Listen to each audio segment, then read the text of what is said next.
Si LeBron James, ang alamat ng NBA, ay papalapit na sa katapusan ng kanyang maalamat na karera.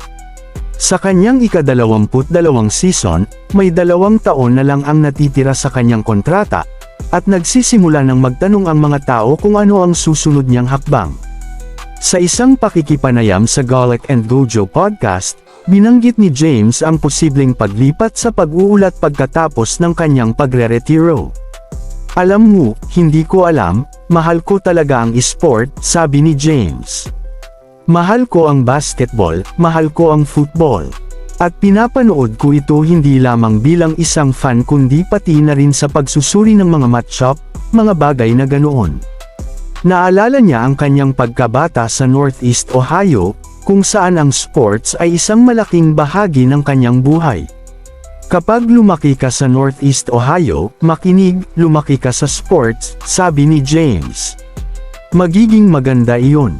Nakikita ko si Tom Brady na ginagawa ito. Napakagaling niya hanggang ngayon. At, makikita natin, kahit na ito ay isang pagbisita lang. Alam mo, isang laro o 2, kapag natapos na akong maglaro." Hindi lamang ang basketball ang nag-uudyok sa kanya. Pero masaya palaging ang magbigay pabalik sa laro, dagdag ni James. "Ang laro ay nagbigay sa akin ng napakarami. Kaya kung basketball, kung football, kung anuman, mahal ko ang salitang sport.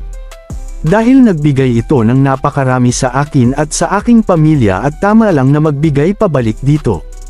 Ang paghahambing ni James kay Tom Brady ay kawili-wili. Si Brady, ang mukha ng NFL sa loob ng mahigit 2 dekada, ay nagsimula na ng isang buong karera sa pag-uulat. Ngunit tila hindi gaanong interesado si James sa ganoong uri ng papel.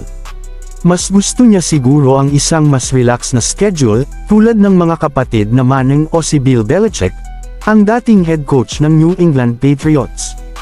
Si James ay may ilang karanasan sa media, tulad ng kanyang podcast kasama ang kanyang dating teammate na si JJ Redick. Mayroon din siyang ilang mga bagay na dapat pang makamit sa korte.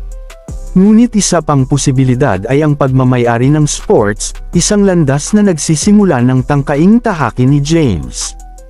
Ano nga ba ang susunod na kabanata para sa LeBron James?